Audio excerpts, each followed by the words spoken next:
Welcome to this podcast, Mission GJ. At this time, we have Apostle Erickson Salazar and Pastor Alejandro Ramos. It is so good to be here, flowing in the prophetic for the house. That's right. Pastor Alejandro, how are you doing? Very good, very well. As always, very glad and to be part of all this wealth of the house. That's good. We're happy and honored to have you here in the booth, to be able to learn about one of your greatest experiences that you've had in the ministry, which you've had many. And we would love to dive deeper into one of those experiences that you've had as part of the ministry. One of my experiences that impacted me a lot at the beginning of the ministry, or me being part of the ministry, is that we were in a mission in the inner parts of the country, and we were on our way back very late. It was sort of midnight or 1 a.m. And on the way, we received an SOS with another mission of a member of the ministry that had an issue with his wife. And then for me to see that apostle tells me, hey, let's take on this mission. We were tired. We were exhausted from that previous mission, 1 or 2 in the morning, to take that other mission on. No matter the people, it didn't matter. And then to finish the other mission that wasn't even planned and finish at 3 a.m., that was impactful, because it was evidence for me that for the things of the kingdom, there's no time, and that each life, no matter the status, no matter the social level, everyone is as important as the other. So I was very impacted in terms of the commitment of apostle and how he teaches us with example, no matter the time, the circumstances, the moment. If there's a calling from a member of the body, we have to take it on. We have to assume it. Wow. He went deep with that one. We didn't have to ask too many questions. It's like when people go back because it's something that he's talking about it, and you never know what people are going to come up with, but it brought me back to that day. It's been a number of years, and I know who they are and everything. And you might say, why? Because it's not common? Yeah, it's common. But more than highlighting that event as such, I would like to say something interesting, that at the end, the ones that went to that mission with, tired, and you might say, how do they do it? And there's only one way: thankfulness. That's not being a hero, the fact, the guy's a Superman, he's a man of God. No. You know what makes people dispose themselves for others is that they remember that was done for them. That's the deepest thing. So the secret of this, which everybody calls, when I see somebody highlighting the apostolic covering as if it was something exclusive, no, this is for every child of God, because you start in the little, and as God delegates those missions to you, and you take them on with gratefulness, out of gratefulness, because you're thankful that you're a vessel, an instrument for others. That's why people, even being within the ministry, they have to go through these experiences, painful experiences, because they don't value the riches of God, because they say, okay, I came to God, but I didn't go through anything difficult, and that's dangerous. Everyone that came to this path, not as a result of a devastating event, it's dangerous. And you might ask why? Because when things like this happen, it's not like, oh, okay, somebody needs help, but I'm tired, I'm going to go to sleep. But the one that comes out of that experience of having lost people in your arms, you say, well, what if tomorrow I wake up and a tragedy happened? It's better to lose sleep than tomorrow to read that something happened, to read in the papers that something happened. It's common sense. That's wisdom. That's why the spiritual man has wisdom. The spiritual man is attentive. The spiritual man is watchful. Where's the need? The spiritual man leaves behind the 99 and goes after one. Everyone that doesn't have the vocation of leaving the 99 and going for one is not deserving of God. He says it in his word. That's why when the interaction with Peter, he repeated 3 times, do you love me? 3 times. You know what that means? He was embarrassing him. Do you love me? Do you love me? And it's good to tell many people many times, do you love me? Do you love me? Because if you love me, guard my sheep. Do you love me? Guard my sheep. If you love me, go do for others what I've done for you. Too much? Am I going too far? Lewis says, please slow down. Because you hit me hard. Apostle says, I'm sorry, okay, whatever. Look at this guy now crying. You're a grown-up. So, in reality, a thankful heart, that's why worship is not singing. Religious people kept the liturgy of the show, but the real children of God kept the fruit. God receives the worship through the works, because faith without works is death. Therefore, your faith is activated when you manifest the fruit. In the fruit is that you know. In the fruit is where you know that there's a faith in you. But nobody can see that tangible faith if it's not through the fruit. So in order for that faith to be activated from me to you is through the fruit. We have the gift of faith. You know what the gift of faith is? It's not to have faith. The gift of faith is to transmit faith. So every apostolic rank, evangelist, teacher, pastor, we transmit faith. Through evangelism, we transmit faith. Through teachings, we transmit faith. Through the pastoring that came to console, we transmit faith. Through the prophetic, we transmit faith. And the apostolic, you know what it does, right? No, it slaps you to bring the faith out of you. That's very deep. It brings the faith out of your ribs because the faith is there. So what happens? That when you hear those things, I wanna run because it's so passionate. It's such a passion for me, and that's called gratefulness. And that gratefulness needs to be seen in every child of God. You know why? Because God is gonna demand one thing. He's gonna say, I was hungry, you didn't feed me. I was thirsty, you didn't give me water. I was sick and you didn't visit me. I was imprisoned. You looked the other way. And you know what the worst thing is? That anyone can think that has to do with beggars or widows or people in jail. But what does it have to do with? Lewis says, an apostle says, you're a beggar. I rescued you. And look how nice you look now. Or not. I admit it publicly, Lewis says. I'm giving you an example, Apostle says. If I was going to go to the street and rescue a beggar and leave you as you were, you think I was going to turn my back on you?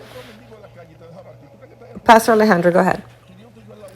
The deep thing, Apostle, is that as you were explaining this, I'm confronted greatly because I'm one of those people that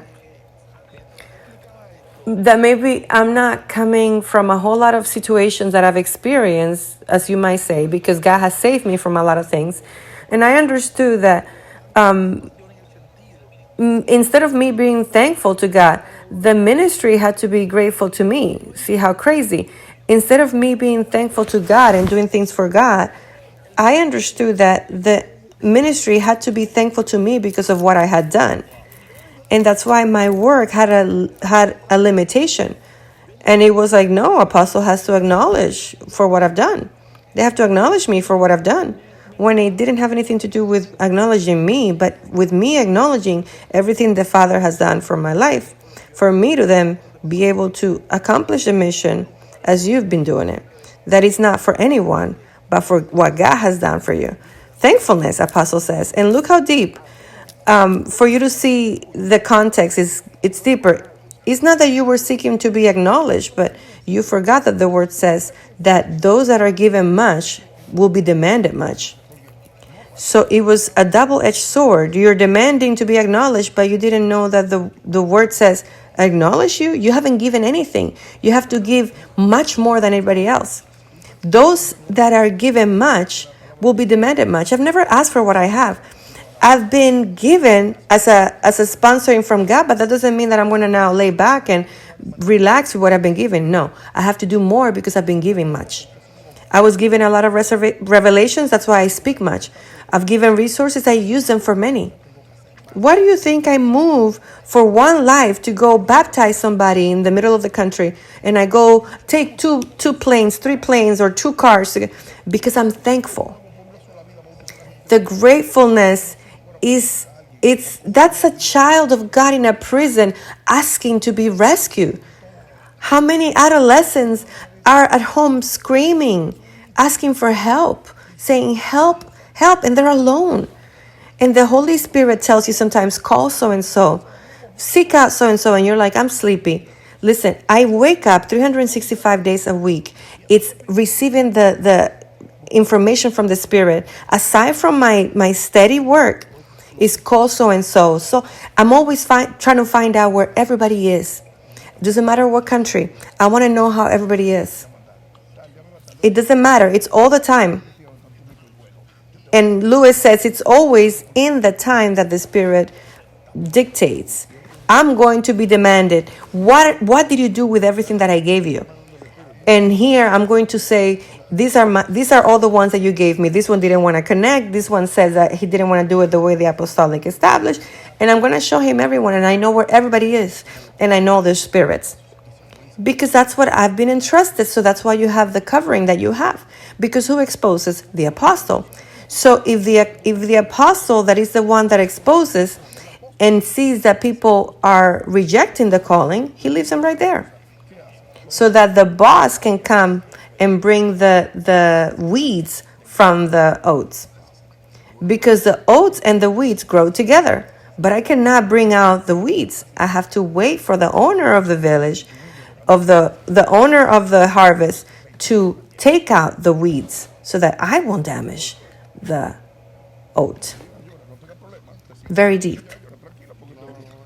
If you want to cry, go ahead. I don't have a problem. I feel like you want to cry. No, I don't want to cry because we're on TV. We can't do that. So in reality, that labor, like Pastor Alejandro was saying, we made that stop and it was very late. It was probably 11 or 12 and we ended like at 3. And because of that, see how interesting, we find the common sense of things. This happens to me now, and for me, that's super cool. That's nothing. I would do it. You know why? Because sometimes I say it's better to go and take a drive than to take 3 planes. So I'm not the one that's always measuring, okay, why do I have to go to Montecristi, which is far? It doesn't matter to me. I do it like nothing. Sometimes I have to stay, but usually I go and come back. And I drive and I come back. But with a love, I do it with love. And you might say, why with so much love? I say, yeah, of course, because it's easier to drive than to take a couple of planes.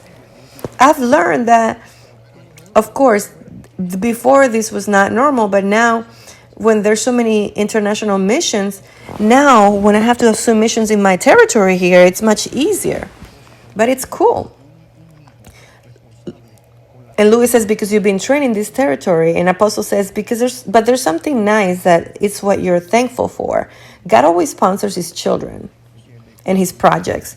So when you are a child of God that is responsible with the demand of work, which is a mission, then he sponsors you. The Spirit sponsors you. So he starts giving you tools so you could be more effective, so that you could do things with better logistics. That's why as you know, in the ministry, the logistics always in its place in order for there to not be any delays or obstructions with the mission that we have to accomplish as a ministry. So we pay attention that the logistics is in place so that the mission is not delayed.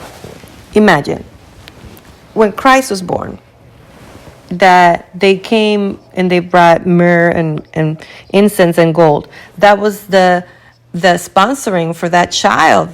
His future was set. He came assured with all the powers. That's why this ministry, at the beginning, in its beginnings, when we were teaching, we would say, the wealth comes from the house. Why did I say that? Lewis says, because all the resources were here. No, I say that because God has shown that he's the one that sponsors. I don't know when and who, but he sponsors. So it's a biblical principle. So notice that Pastor Alejandro spoke on that point about how we responded. And it's based on a principle. If there's not that thankfulness, then that action wouldn't take place. Now, there's something that has a general interpretation in the midst of all this, and is that we are intercessors. So that the intercessor is not, it's clear, it's the one that stands in the place of another. So the one that stands in the place of another, you has to be strong and well fed to be able to handle business. So that's why everyone needs to learn to be formed and prepared. They have to have a good apostolic structure, because the apostolic doesn't come with holes. When you violate any process of the Spirit, then you're a person that has holes. So when you have to execute the mission that corresponds to you, you're not going to have the right results. So that's where the dilemmas come. Why don't I have results? Usually it has to do with you not exhausting the process as it corresponded to you. And from there, those things are reflected as far as why we are effective, why we are diligent. That is a reflection of somebody who exhausted the process. And that's so powerful, because nowadays, many or not many, all those that are here are a product of somebody reaching out to them, supporting them. And maybe some people might say, yeah, I came here with no situations, but on the way, situations will come. And you will have that support of the body. You will have the support of the prophetic in your life. So in reality, this life, and this is one of the things that as God's children, we all have to understand, we're passing through here. You start thinking, I have a car. What are you going to do? You're going to take it to eternity? You got to run it out here. You have a house, is to run it out for the kingdom. Everything that you have, your clothes, is to run it for the kingdom. Because at the end, what are you going to do with it? For vanity? For a human delight? What do you gain with that? What do you gain with saying how good I look? But for you to use what you have as part of a resource to execute a mission, to do what Christ started one day, and that today you have the great honor of being co-heir and to be a colleague of Christ, that you've been commanded to carry out and finish the mission that he began. That's too much. That's a lot. And it's like I said, the word says something delicate. And I say delicate, listen to me why. The word says that those that seek in private, he will reward them in public. So many people want the reward that you have, but that person doesn't want to seek in private. It's so good to say, oh, why is this person good? Why do you have this? If what they have didn't come from God, it's going to deflate. It's going to blow up. Because the only wealth that remains is the one that comes from God. Because if the wealth that you have doesn't come from God, it's going to bring affliction and complications. Do you want to know if what you have is from God or not? All the afflictions that you're having. How do I know that what I have is from God? Easy. I have almost 30 years, 25 years of ministry, 26, but about 30 years in the gospel.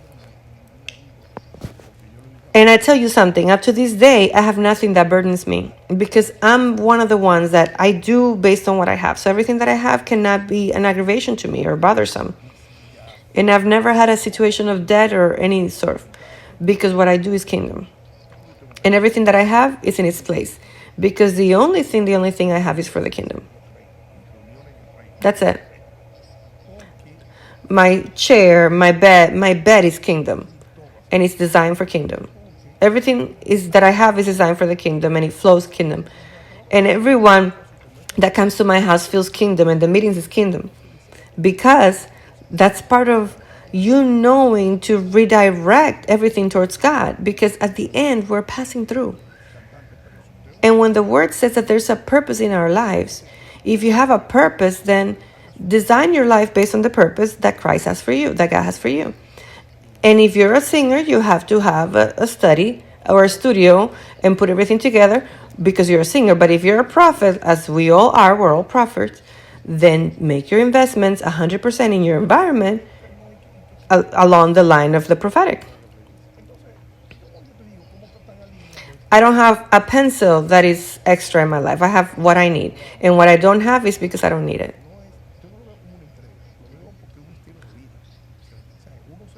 Hello?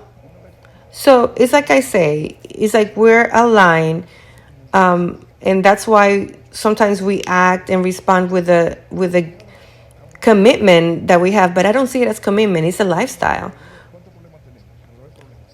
Oh, Pastor Alejandro remembers one time. Maybe he doesn't remember. It's been a long time, but I said in that meeting, "Well, everybody, we're here in this meeting. The meetings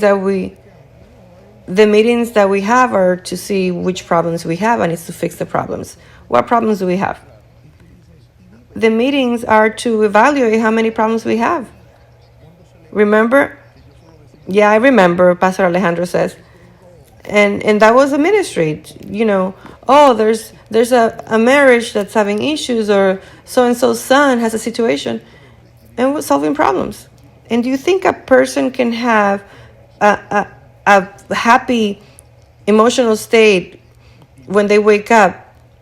You say, today I have a person that died, I have a baptism. Do you think somebody can be happy with that? It was a little bit late and I said, listen, I'm sorry, I'm late, but I had a funeral and I had two in a hospital and I was going to go baptize and it was 9 a.m. It was 9 a.m. And you see that and you say, wow, it sounds funny. What a tragedy. But no, that's my life. Normal. Apostle, I remember Pastor Alejandro says they used to say that we were the weirdest people because most people were running away from problems, but we were seeking them out. That's what I was trying to say, actually. We're the ones that are seeking out problems. You know what it is that you wake up every day to solve somebody else's problem, for you to help somebody else 365 days a year, getting into somebody else's mess. People bring their burden, their problems. How do I do this? How do I handle the situation with my husband, with my wife, with my son? How do I fix the situation that blew up here or this debt that I have here? Intervening. And you might ask me, tell me what the joy is in all that. Where's the privilege and the honor? Tell me. Tell me. I'm asking you a question. Where's the joy in all this? That every day you have to see this every day, or keep a ministry prophetically so that it could be fed, because you have to have your sheep very well fed, because every responsible father needs to have their children very well fed, and that's what we do. We are responsible with the children. I ask you, where's the secret? Where's the joy of this? At the beginning we said it, Louis says, to be a thankful child of God. Grateful. Grateful. Why don't you do it? Because you're ungrateful, which is synonymous with ungrateful.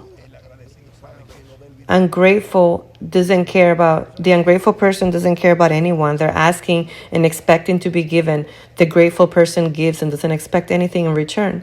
You know why they don't expect anything back? Because you don't have what to pay, because nobody has what to pay them with. The grateful person understands that their pay comes from the Father. That's why the grateful person doesn't accept even offerings. Here's this. No, thank you. No, thank you. You know why?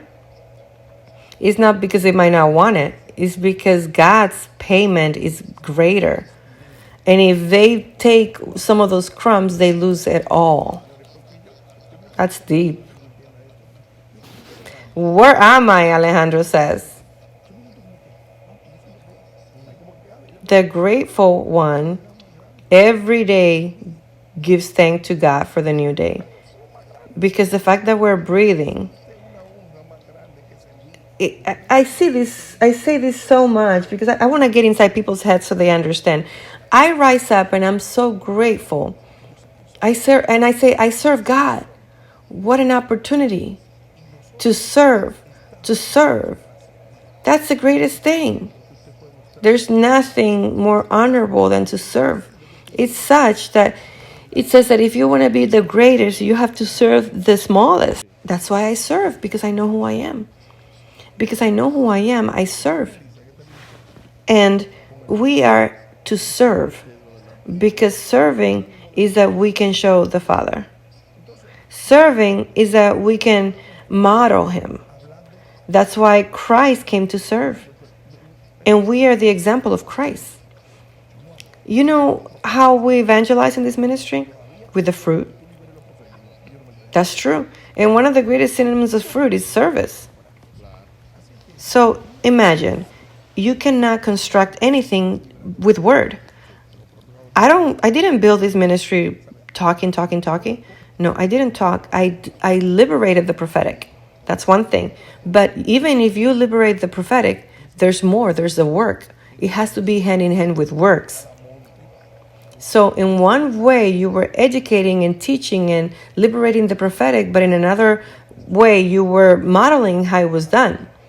It was theory and practice. There was a lab where in that lab, to this day, you haven't closed it, teaching people how it's done in every culture, in every mount, in every social status.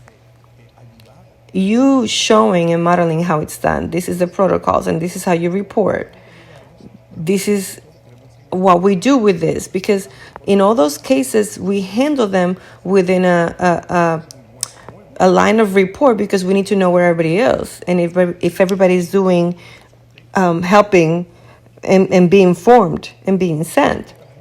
Because I'm going to tell you something, we support you and we help you, but we want to teach you more than anything how to fish. We want to restore you, form you, and send you so that you can go for others. That's very good. They're good. But these people are going to form you so that you can go and do the same for others as it was done to you. That's where I tell you that's why I love people that are blown up, because those that are given a lot, they are grateful for a lot. They are grateful. And the truth, as I say, is that God rejoices in His children, His grateful children, because He entrusts them. And you know that when He saw Abel's offering, He was delighted more than with Cain's, because there was gratefulness in Abel's. And Cain's was an ungrateful offering, because the ungrateful one is the one that gives out of what is left over. And the grateful one gives it all. That's deep. Well, Apostle, I thought that I was invited to a mission experience in the mission podcast, but I feel like I was more so landed. This is more a landed, aterrizado. Everybody says that. Everybody says that. Everybody says the same thing. What happens is that these are times where creation itself is crying out for God's children. And God's children are the only ones that can show the Father, because the gifts come from the children. It's like I was saying in the School of Ministry at the beginning.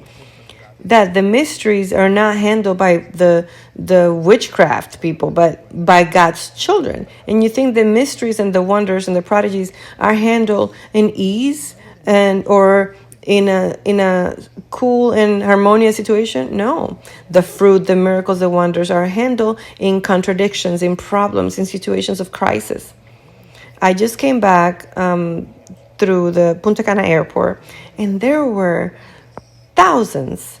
There were more than 2,000 people there from flights that came at the same time. It was packed with foreigners. And I saw this multitude, and I said, and I was talking with the Spirit, and I said, wow, such a great mission that we were at. It was miracles and wonders. And I said, this is my reality. And if I have to face 3 hours of lines, me thinking to myself, but I stayed to myself. I didn't start saying stuff, but I was just thinking to myself. I was trying to be at ease. And I continued with my attitude of let it flow. All of a sudden, they came and they brought us out from the lines, and they brought us past those thousands of people and brought us to the immigration person to the top of the line. And since I'm used to this, but at the same time, I said, wow, when I was coming on the road, I was listening to worship. I was in a very romantic mood with the Spirit, and I was saying, thank you. I myself was like, wow, that was too much. That was too much. It's so good to have that romanticism with the Spirit and that thankfulness of being like, wow, you worked for him, you gave yourself for him, but he has so many details towards you. How not be grateful? How can we not be grateful? When you see things that there's no value or no money that can move all those miracles and wonders towards you, how can you not go come under for somebody that's in prison, or for somebody in a situation where you could be a channel of blessing with a word, with a presence? We have so much to give. We have so much that others need, because it's not so much about having so much, but it's the fact that what we have, there's somebody saying, wow, your presence means a lot. You don't know what your happy birthday means to somebody. You don't know what your comment means. Every prophetic word comment, when others read it, what they say. They say, wow, now I understand. I didn't understand it until I read Luis Miguel's comment, because there are people that have a prophetic grace that allow others to understand, because every prophet has a characteristic that influences others. But when, as a prophet, you're not grateful, you don't care about others, because you yourself don't value yourself and you reject yourself. And it's sad how so much ungratefulness, and you don't understand that even that what you're learning, that from your learnings other are grateful for and others benefit from, and you much rather deny them, and they're at ease because they're fighting their demons. So you always have to take something into account, and it's that we have to give by grace what we have received by grace, because God never will reject a contrite and humble heart.